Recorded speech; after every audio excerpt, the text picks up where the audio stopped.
Something that has been talked about a couple times on this show is the decision of whether or not to be child-free and how hard it is to really grapple with wanting to do it, but seeing the state of the world and all of those things. And so in this episode, I wanted to just share Jenn's unique story as someone who grew up knowing that she didn't want kids, and now she's in a relationship where she received a daughter from this relationship that she adopted and that she has been pleasantly surprised by the universe by. So that was the intention behind this episode, is hearing a unique story and a unique entry point into motherhood besides from, like having your own biological kid. And we ended up meandering into talking about how we'd learn body image at home and the unique kind of complexities with raising a daughter, and realizing that she is learning from you as her mother how to have a relationship with herself and her own body. And yeah, we talked about body image, about fashion and fashion choices, and how beauty and what is considered beautiful and acceptable is such a socialized thing and is different across cultures. And I hope that you enjoy this episode with Jenn. If you have any thoughts at all about what we shared today and you are watching on YouTube, feel free to comment below. If you are listening or watching on Spotify, there's also an area for you to comment below. And then there is going to be links in the show notes to find Jenn, to also find our previous episode. And in our previous episode, we talked about the reality of breaking that cycle of toxic relationships. And Jenn so graciously and vulnerably shared her journey going through a couple of different relationships and what she learned in that. So if you have not listened to that, the link to that will be in the show notes below. And if you have not already, please subscribe to the YouTube. Please rate us with whatever platform you are listening or watching this on. We currently have a goal over here to have our first 200 5-star ratings on Apple. So the link to that will be in the show notes in case you are listening or watching somewhere else. If you have access to Apple, please give us that 5-star review. It would mean the world to me.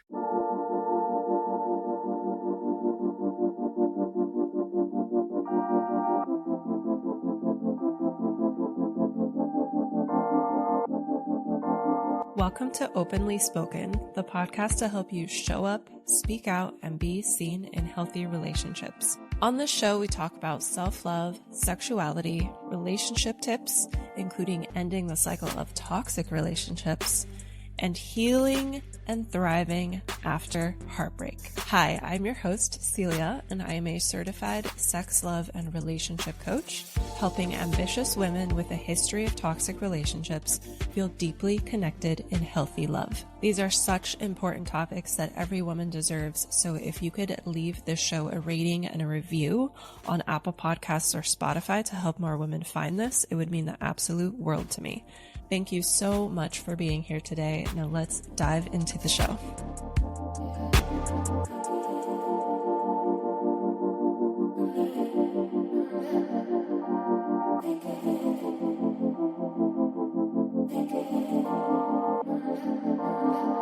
Welcome to Openly Spoken, the podcast to help you show up, speak out, and be seen in healthy relationships. We are joined today by Jenn Hartt once again. Second-time guest. Jenn is a creative strategist, world traveler, and storyteller with a passion for connecting people through authentic stories. As the founder of Jenn's Way, she helps entrepreneurs turn big ideas into reality. She's a little bit witchy and deeply reflective, and Jenn believes in the magic of the world around us and strives to create a safe space where everyone feels like they belong. Jenn gets to be married to the love of her life. They got married in 2023, and she shares her world with her daughter, pets, and the people that she holds closest. Whether she's working on a creative strategy, exploring her Sagittarius sun and Aries moon energy, or diving into her reflector human design, Jenn brings passion, curiosity, and a touch of magic into everything that she does. Welcome back to the show. Thank you. Thank you for having me again. Yeah. And I appreciate it. I'm very excited to talk about your kind of like unique journey with knowing that you wanted to be child free and then now being in a space where you are a mom and how that was like an unexpected journey. And where should we start with that? Oh, there's a lot. Well, the big news is by the time this episode is live, I will have legally adopted my daughter. So that is happening March 11th, which is huge. It's Yay. been a journey in itself. We filed for adoption in August of 24. And Wow, it that should have takes been a while. and it should have been a really straightforward, easy case, for lack of a better term, but it's, court system. They complicate things no matter what. But by the time this episode is live, as long as everything goes as it should, the adoption will be finalized, which is amazing. My journey with motherhood has been insane. Said I was never going to have kids. And I was the friend that my friends knew Jen's never going to have kids. Like, I was the auntie that would spoil the hell out of everybody else's children. I am lucky enough to have lots of non-biological nieces and nephews. But I never thought that motherhood was going to be in the cards for me. A big part of that was generational trauma in my family. And I didn't know that label, right? Like I didn't know what that meant, but now I know that that's a big reason. There's so many valid reasons for wanting or not wanting kids. And oftentimes that's the state of the world or finances or being able to be a dual income household and go off on adventures and not worry. Like, all of those are such valid reasons. But I realized mine was generational trauma and trying to let go of things I've seen repeat through the generations of my family. And it was nothing to do with a child necessarily. It was, I didn't want to be a bad mom. I didn't want to continue those traumas into another generation. I feel like the universe was like, well, here you go. You've done the work. You're not going to do that. So I had a stepson years and years ago with my ex-fiance, which we talked about on the last episode of your podcast that I was on. So I was raising Brett for a few years, but now I have my daughter, Elena, and it's been a wild ride. I came into her life when she was 4 years old, and she's now 6 and in first grade, and is my kid, which is great. We're a lot of my husband would say, almost to a fault sometimes. So we're That's both so she's a interesting. fiery. We were at a nail salon. And this was when they first moved to Colorado. We were at my friend's nail salon and Elena was with me.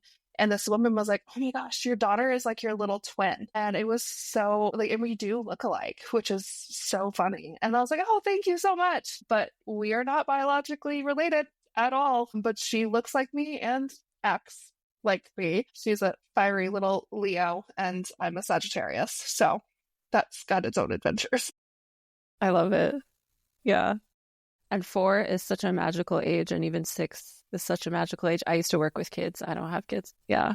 That must have been hard too, to have raised a son before, like in your previous relationship. I don't think you mentioned that in the last episode, because then when you break up, it's not just like the partner that you're grieving, it's also that relationship. And it was harder than losing the relationship. Losing Brett was 10 times harder.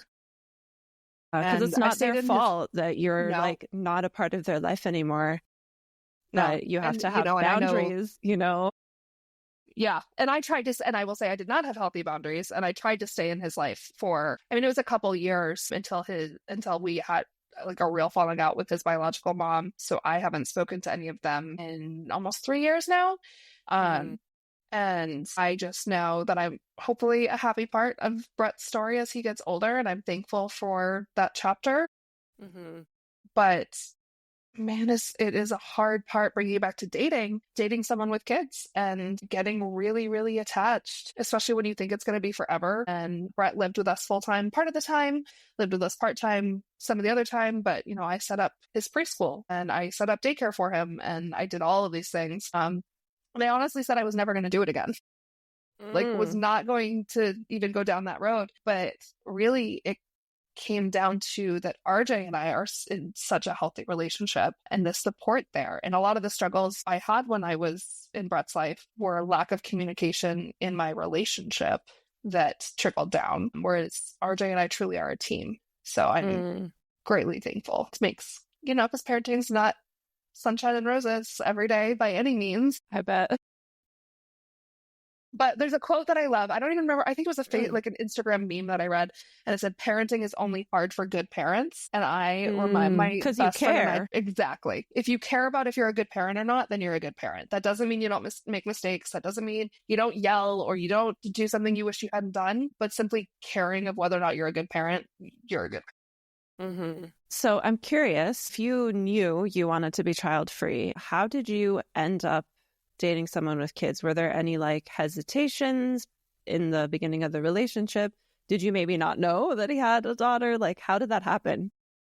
And so I knew about Elena from the get-go. I knew her biological mom quite well. It's actually, our story is crazy because it'll come up on my Facebook memories. I sent them a onesie as a congratulations when they found out they were pregnant with Elena. So it is wild that I am now her mom. It's something I take very seriously. Yeah. Yeah. And I was at this point in my life, this was in 2023, that the universe was shouting at me to just lean in. And RJ came back into my life so unexpectedly. And I already was falling in love with him and I knew I was going to love her too. And the first time Elena and I met, we picked her up from the family friend's house. And RJ hadn't seen her all week, I don't think. She ran into my arms instead of his. And that was the first time we met. Aww. So, yeah. And I think I really just leaned into all the signs and all the messages and had faith and that this was the journey meant for me. And again, I take it very, very seriously. I know my position of being a mom actually comes from a tragedy. And sometimes that's really hard to think about, but I also know I was exactly where I needed to be. And we as a family, it was literally written in the stars. It's a crazy story. It's really wild, but it's funny because even when I wasn't sure I wanted to ever get married, or especially after breaking up with my ex, I thought about adoption. But I never knew it would be adoption like this. And I actually thought about adopting an older child, which when it comes to adoption, often we think about teenagers, but it turned out to be a 6-year-old. But and my friends even were like, yeah, I can see you never having a biological child, but adopting and providing a home and it's happened. It just happened in a way I didn't ever expect. And I consciously daily think about who I want to be as a mom, who I want her. Not necessarily, I don't want to define who she is, but how I want her to feel as a human in this world. I'm in therapy to help me be a better mom and help me release the expectations I have around motherhood, but also help her through what she's been through. And it's been an amazing journey so far. It's insane and not easy, but 100% worth it. But I also totally understand women who have no desire to be moms. And I'm very passionate about uplifting those voices because you can choose what motherhood looks like for you. And you can also choose that motherhood is not for you. And that's okay too. Yeah, there must also be some difficult element, when you're a stepmom or bonus mom, or I don't know if there are any other words for it. Yeah. Because those are the only two I've heard. But yeah. Yeah. Because then there's an added element of, you're never going to replace the person that was mom from the beginning. Yeah. And if there's something a tragedy put you in that position, there's probably also a responsibility to honor her memory or something so that she grows up knowing where she came from. And that must be tough too, multi-layered and hard to navigate. Yeah, there's definitely a lot to it. Actually, Elena puts it perfectly. She says that she wasn't my baby, but now she's my daughter. And we never use the stepmom term or the bonus mom or any of that because I just am her mom. Yeah. There's actually a friend of hers who was like, oh, so she's your stepmom. And I'm like, no, she's not my stepmom. That's never, not that there's anything wrong with those terms. Yeah. But I think sometimes listening to what the kids say and the language that they use, and there's such wisdom in children. And she has really guided our relationship. I mean, she called me mom like the first weekend that we met. And RJ and I weren't even engaged yet. And I remember him looking at me like, oh, it's going to scare her. But I don't know how to explain it other than I knew in my soul that this was the right path for me. And we've moved into a house since the last time you and I chatted. And we have a big backyard. And I don't think I've ever felt at peace with my personal life as much as I do now. And that doesn't mean it's not chaos, because it is chaos. But, the physical location and our family dynamic. And I've never felt such peace in my personal life as I do now. And it was really just leaning into what the universe showed me. I celebrate that for you. Yeah. Thank you. You and your cat palace, because I know you have 5 cats. I know. I was like, there's actually, Phoebe's behind me, but none of them. So Hagrid, the house, so quick anecdote, the house has heat vents on the floor, which Hagrid's never been in a house with. So literally he's curled up in the shoe rack right now because the shoe rack is over the heat vent. Like, he is obsessed with these heat vents. He's living his best life. Cat palace. I like it. We're going to call it the cat palace. Yeah. So you just mentioned that like kids are wise, which I so resonate with. I'm curious then, what are some of the things that you've learned from your relationship with your daughter that you were maybe surprised by, and maybe even think that these are things that might have not been revealed to you if you never would have had this mother role? Yeah, I mean, the first thing that comes to mind is my inner child work that still needs to be done, that has come out from being a mom. And I think I've done a lot of work. I'm really self-aware, nowhere near perfect. It just makes me more aware when I make mistakes of where they come from. But I have learned some of my inner child wounds that are not healed through what I would instinctually sometimes want to do in parenting, for like saying no for no reason. And I try really hard not to do it. And I've learned that that's something that I experienced, was being told for it with no explanation, no, right? And it's made me twofold. It's made me much more self-aware as a parent. I'll take that pause and take that moment before I respond, or I try to. Work in progress. But also it has shown me that I still have some inner work to do myself. I also have a history of eating disorders and body dysmorphia. And man, I tell you, raising a daughter, I actually had this moment. This conversation is perfect timing. I had this moment the other day that I was like, I actually don't hate my body at all. Like, I am perfectly fine with, I'm healthy, I'm active, and that's all that matters. And that is a first in my life. Like, I can tell you, my grandmother called me fat at 3 years old. She took me out of the bathtub and called me fat. And core memory. But raising a daughter I was trying on a dress one day that I did not like. It did not fit. It just was not the right shape. And Elena walked in and was like, "Oh, Mama, you look beautiful." And right? Yeah. It's such a simple taking a step back and releasing some of the trauma that the world has created for us, and the simplicity of a child's opinion. And so I feel like as I am trying to help her heal, she is absolutely helping me heal at the same time. Yeah. Yeah, that childhood perspective on bodies and self-love, like they're not yet conditioned by society around us. They're still such a blank slate and innocent. And I love that you mentioned this core memory from age 3, because anyone that has body dysmorphia, I will be so bold and say 100% of the people that have body dysmorphia or eating disorders, that shit starts at home.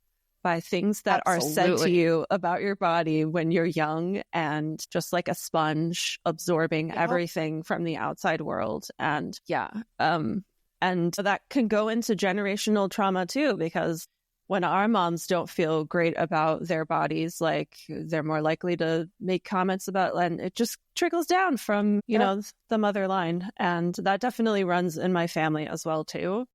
I remember once I was in my late 20s and had already been practicing yoga for a while. Yoga really helped me change my relationship with my body, because it went from being this thing I needed to mold into clay to this vessel that I get to live in, and it's temporary, and it's my baby, and it's my responsibility to take care of this thing. And then visiting my mom and realizing all these things that are said or habits that are done that I used to do that are really like, oh, that's why I had disordered eating. Yeah, we learn it from our environment. And it's so funny as you're saying that, we see a lot of blame in like early 2000s models. That comes up a lot. And yes, it definitely perpetuated what we were already being told at home. And mine started with my grandmother, and I loved my grandmother fiercely, but also she was the first one to comment on someone's physical appearance. And I take pause in how it's interesting to try to figure out the language to talk about our bodies. Because like I have big thighs. I've always been a dancer or done yoga, and they're not fat thighs, they're big thighs. So talking about that kind of language, and especially when you like bring a daughter into the picture, and some of this I'm sure applies to having sons as well, but I can only speak from the female perspective, especially, but I take pause not only when I speak about my body, and not even necessarily in front of her, but it's made me take pause into what I think about my body too. Because what we think becomes our actions.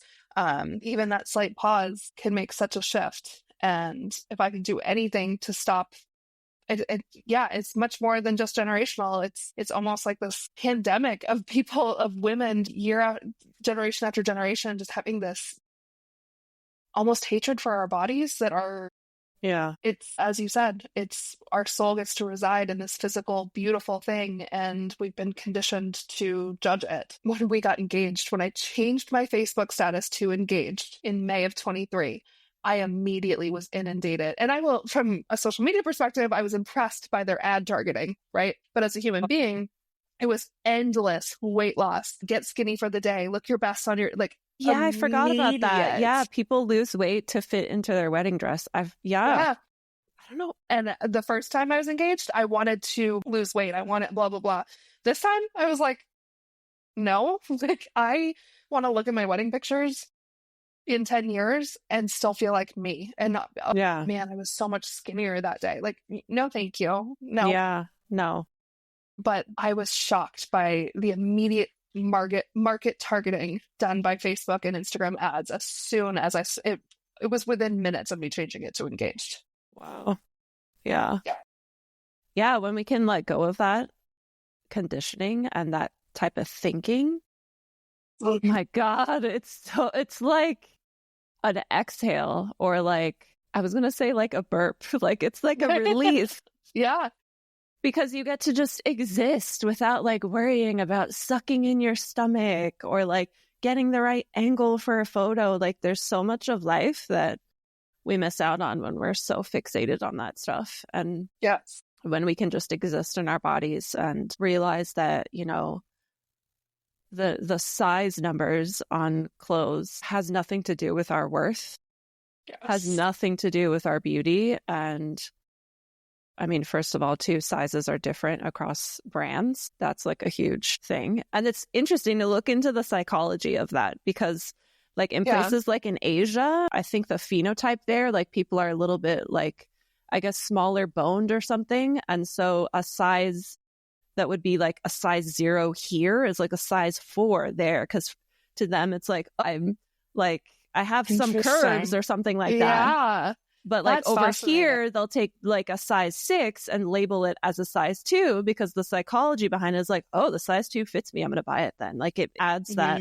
it tricks us into being like, ooh, yeah, I'm hot. Like, because we're getting that external validation. That's what I used to work in the fashion industry.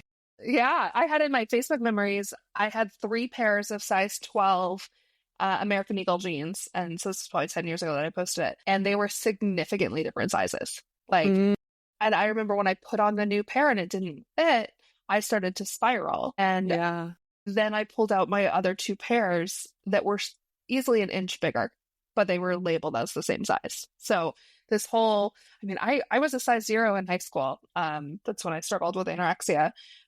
And now I can't even imagine. And I am lucky, and I still struggle with it once in a while, but I am lucky to have made the progress, because body dysmorphia and eating disorders, the obsession it creates in your mind is so heavy. Yeah, it's a lot. And also, like, our generation, we had the trend of the skinny jeans. Yes. And I remember like even before skinny jeans, like jeans were tight in the 90s and early 2000s. I even remember before skinny jeans were a thing, I would like sew the bottom half of my jeans to make them skinny.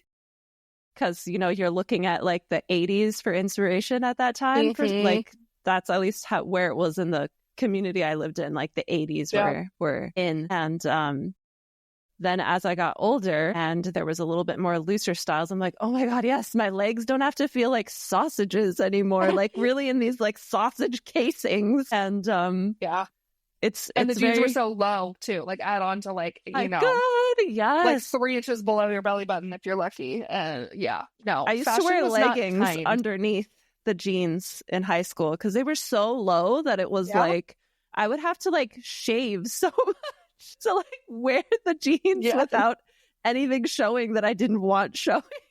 Yes, so I'm just like. We were at Kohl's getting jeans for Elena, and I remember thinking growing up, like 90s fashion, early 2000s, I was like, this is never coming back. This was awful. And then I was walking around and they've got like the matching sweatsuits out for girls. And I'm like, I was like, really? I know it's because now millennials are leading these fashion companies, but really we should have left the 90s. We're in the 90s because like the really wide jeans now that are coming back and fashion. Yeah. No. What's interesting too about all these different silhouettes, like I think you can really take your power back with fashion if you realize which silhouettes really make you feel confident as you wear them. And then just stick with those, even if they go out of fashion. Like, who fucking cares if it's not in fashion? Yes. If you feel good in it, like, people are going to feel that you feel good in your own existence and that you can take up space and just like relax into who you are. Yeah. I mean, I'm a leggings and tank top and sweater girl through and through. And I have a friend that's a personal stylist. So she styled me for a photo shoot. And I look at the photos and I love the photos. I'm like, I'm not the person who's every day going to be dressed to the nines. I work from home. Yeah. And it's really empowering when you give yourself permission to wear the clothes you feel good in, regardless of what the world is saying. Yeah. And bringing that into parenthood, like showing her that like, okay, if that's what you feel good in, that's all that matters. Yeah. Like, we have lots of conversations. I mean, my husband says that I'm raising a little liberal, which is so true, but we have lots of conversations about colors even. We saw a boy wearing a pink dress and Elena made a comment like, yeah, boys can wear pink, girls can wear blue, we can wear whatever colors. And getting back to like that blank slate of her mind and her perspective, it's so refreshing too. Like, she is totally fine with letting other humans be exactly who they want to be. Yeah. And I hope that she never loses that, because I think it's what our world needs. Yeah, I so agree. Yeah, because as someone that came from the fashion industry, it's very interesting to see how fashion and the idea of like what is acceptable for what genders, whether it's a dress or pink, that those are all social behaviors. And if you look at cultures across the world, like it's vastly different what is accepted. And I saw maybe like last week, I saw on Facebook someone post a video of, I don't remember his name, but he's one of the guys who was in Queer Eye for the Straight Guy. I don't know if that show is still running, but he wore a dress to the Golden Globes.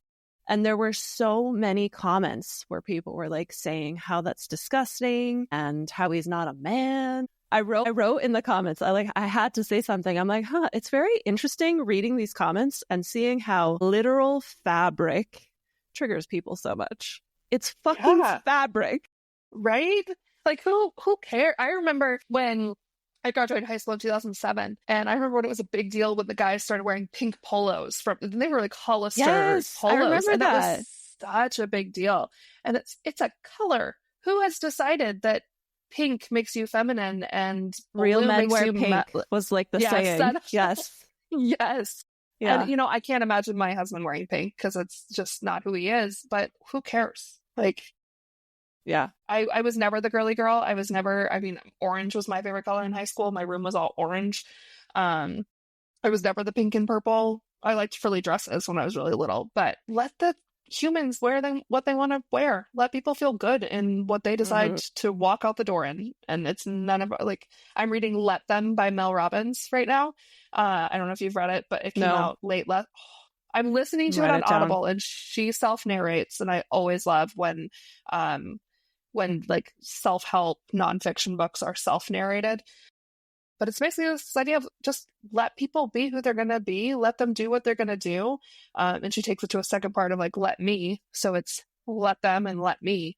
And that's what I keep coming back to, is just let people be who they want to be and follow the guidance of children who aren't conditioned against not letting people do what they want to do. That's also such good advice specifically for this podcast, because it's ambitious women with a history of toxic relationships. If you're letting people be who they are and letting yourself be who you are, that's the foundation of building healthy relationships. Yes, people are going to feel seen. You're going to feel seen. Yeah, I think you'll really like that book. But she talks about like her son in high school who prom night, they didn't have a reservation for dinner, and it's like a group of 20 kids, and like they're all like, oh, where should we go for dinner? And how the parents all started panicking that they're not going to be able to get dinner, and it's pouring rain outside. I think it was her daughter finally was like, let them do what they're going to do. Let them walk out into the rain if they want to walk into the rain. Let them go to the taco shop and try to cram 20 of them in if that, like, let them. And her son had an amazing prom night because he walked in the rain and went to the taco shop or whatever. But I'm curious, the book gets into parenting and let them, and how, you know, we can't let them do everything because you got to protect them. Yes. And sometimes protect the world from the decisions they might make too. Yeah. But I'm really curious to get into the let them theory for parenting too, and kind of letting go of expectations of who you want your children to be, and then learning to parent around who they want to be. So how do you, as someone who didn't want kids and now you have a daughter, how do you make that space to find out like who she is and create the environment to like help that like really flourish? It's honestly something we are working on. I mean, a great example is she's in certain extracurricular activities right now. And there are ones that I want her to continue to do because it's something that I loved, and letting go of that expectation and listening. Like, is this something she actually wants to do, or is it something I want her to do? Yeah. And so that's a big one for me right now, is trying to really and you know, she's 6, so it's every other day. Yes, I want to do that. No, I don't want to do that anymore. So at some point we have to make a decision, but I think it's listening. It's actually, and trying to get beyond the emotions and what is she actually telling us? What is she communicating? And for me, you know, I'm huge into energy work. So her birth chart is something I lean into, and her human design. She is a Leo sun, and she even knows that she's a Leo sun. She was sitting having a meltdown about dinner one night and watching herself in our glass door cry. She's watching herself cry. So I looked at her, I was like, Elena, can you please stop watching yourself cry? But Mom, I'm a Leo. That's funny. Yeah. So, but she is a Leo, like through and through. Like, she is the center of attention, dancing around, singing at the top of her lungs. And that is not me.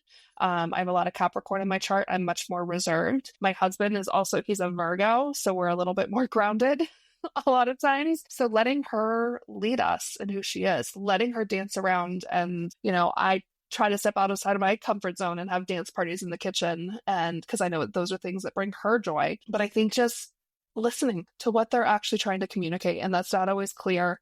I'm hoping it gets easier as she gets older, but who does she want to be? What does she want to do? And realizing that's going to change a lot, especially in these foundational years. So we'll see. My little Leo heart over here. It's interesting because my north node, I think it is, I might have that backwards, but either my north or south node, which is supposed to be the lessons you learned in a past life, is Leo. So they say a lot of times biological parents will have that node in the sun sign of their children.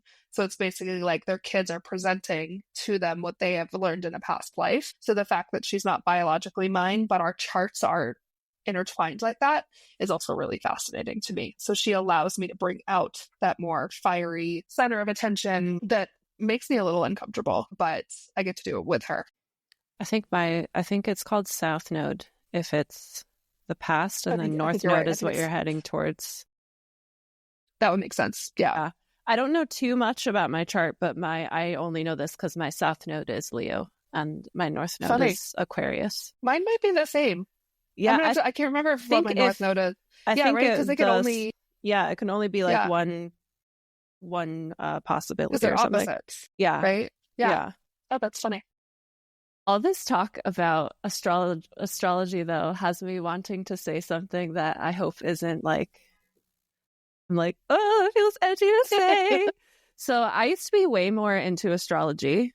And as I've gotten older, I've been kind of like, not that it's completely bullshit, but like moving towards the direction of like, let's not take astrology and human design as like literal fact. And let's look at it and then discern and be like, how do I feel about this? Because I think something I've seen a lot, to be honest, even with my one-on-one clients, is like asking them questions of like, what is it that you want? Why do you want that? What will you get? It breaks my heart when the answer is like, well, my human design says that. And then it's like, okay, but what about you? What about you?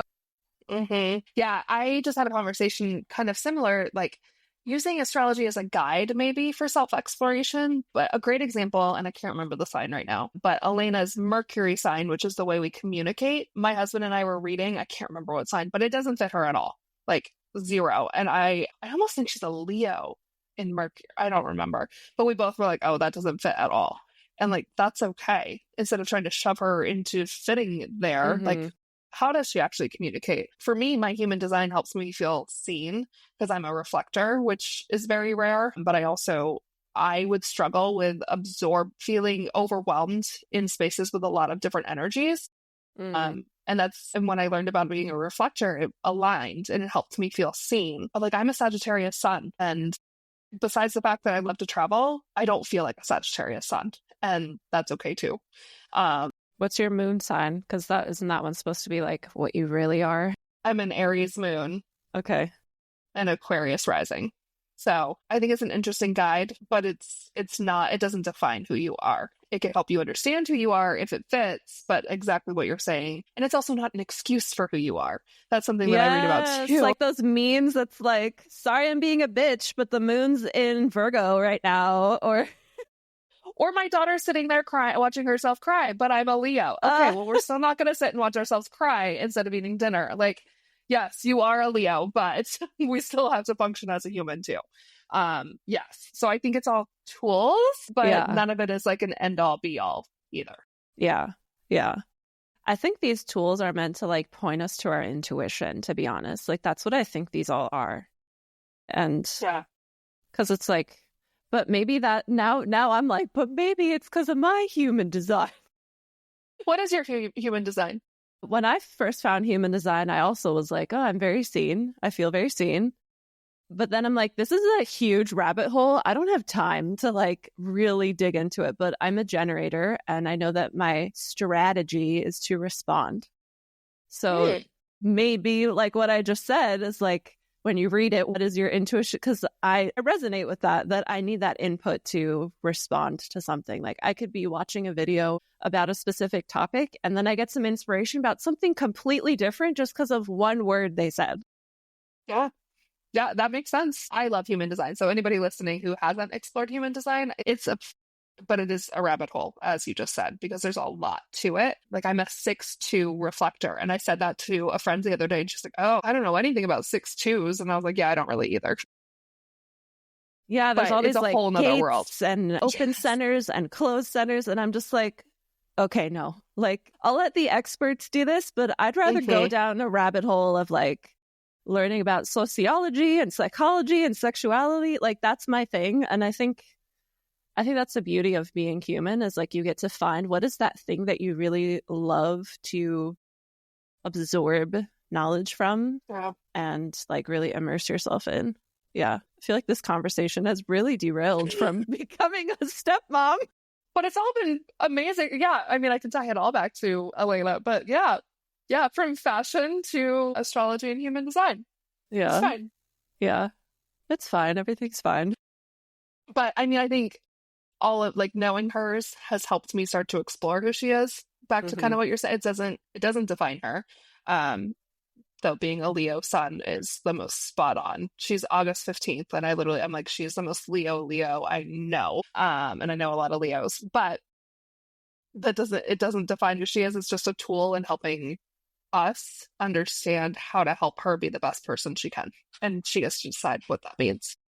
Yeah. What are some things that you wish that you knew before going into becoming a mom unexpectedly? I have been shocked. We touched on this, but how much it has opened up to some inner child work that I need to do, and how much, even if I'm parenting different, especially different from how my grandmother parented, it still has opened up some spaces that I still need to do some healing. I honestly thought that I had kind of dealt with most of the shit from my childhood, which the universe is probably laughing at me for thinking that, because that's a lifelong journey. That's been a big surprise at how reflective it is, and like having a daughter, especially, how reflective that is of my childhood. I think something disheartening, unfortunately, is the judgment between moms. And that has been really heavy and hard to swallow.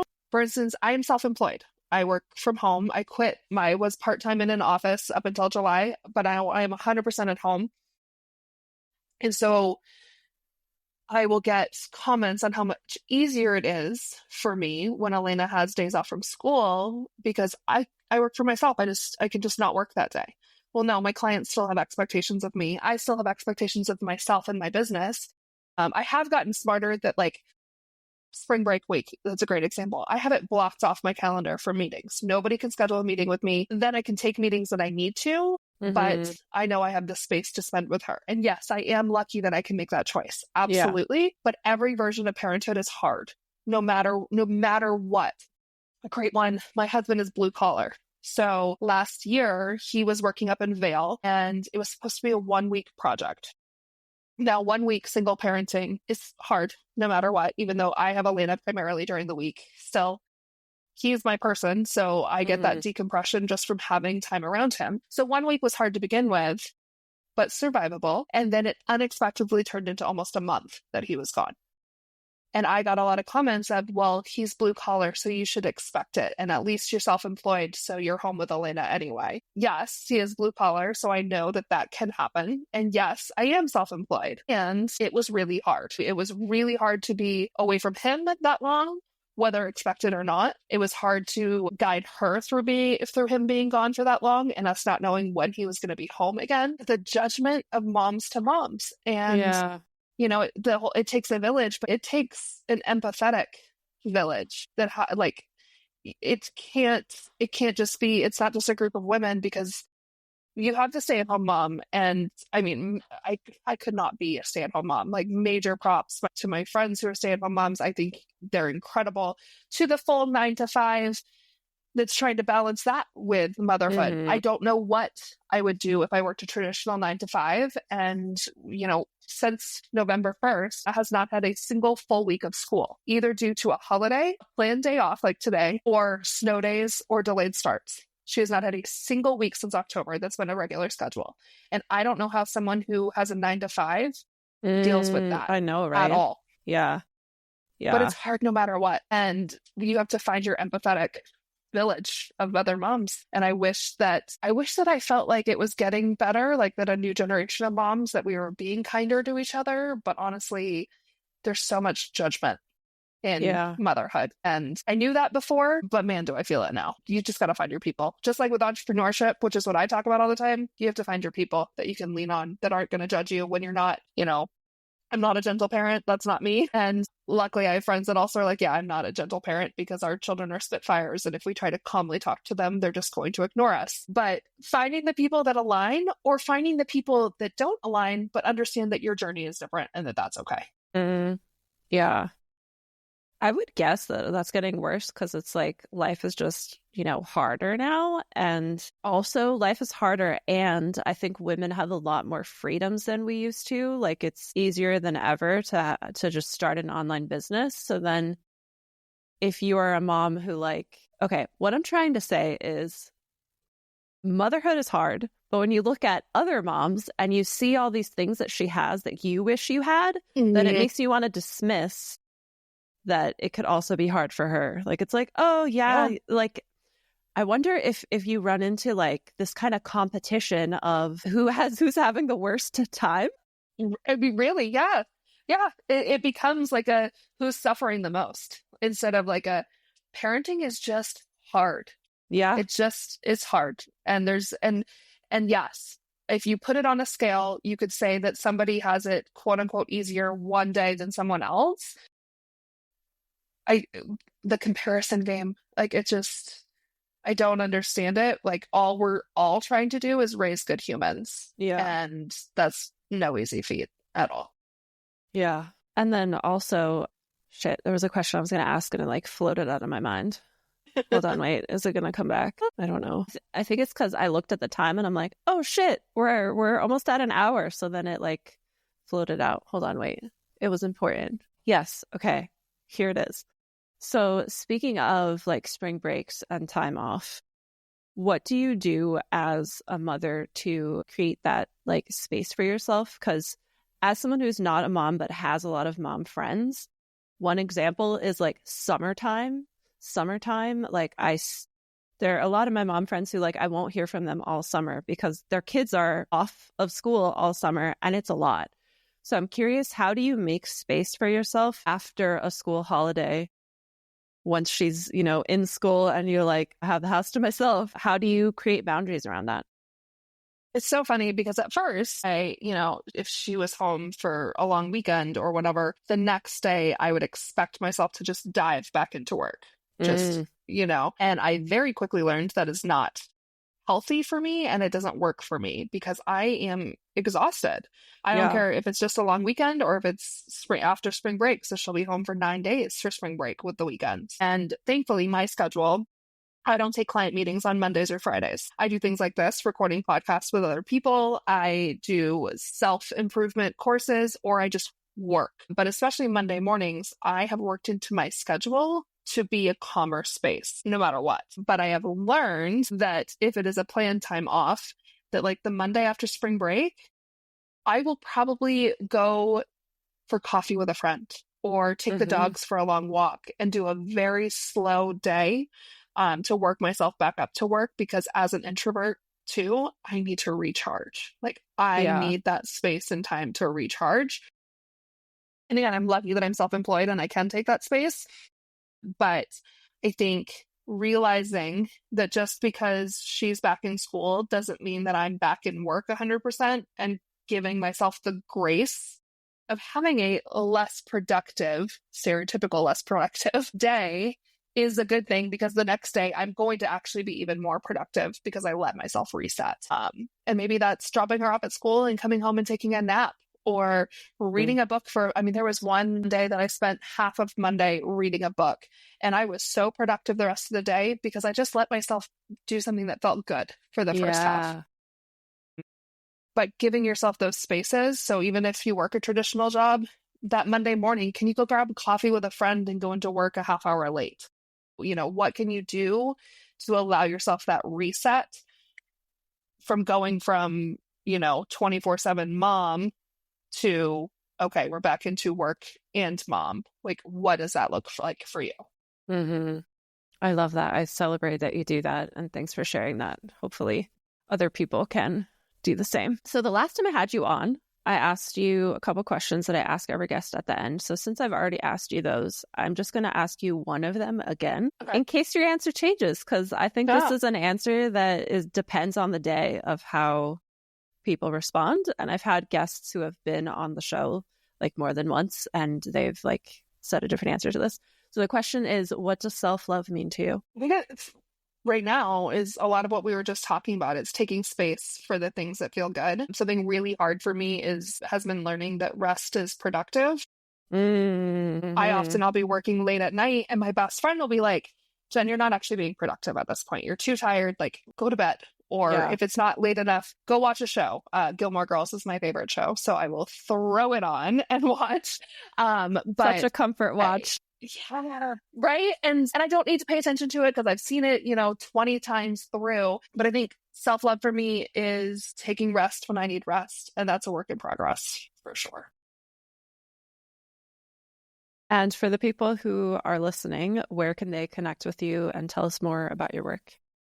Yeah, so I am a creative strategist. So I help entrepreneurs take their big ideas and make them reality. That's through either strategy sessions, which are similar to coaching, or through task work like social media, newsletters, websites, system building. I love system building. So you can find me on Instagram. That's probably the easiest place, which is Life Jenn's Way, 2 N's on Jenn. I'm also on all the social medias under Jenn Weibor Hartt, 2 N's on Jenn, 2 T's on Hartt. Beautiful.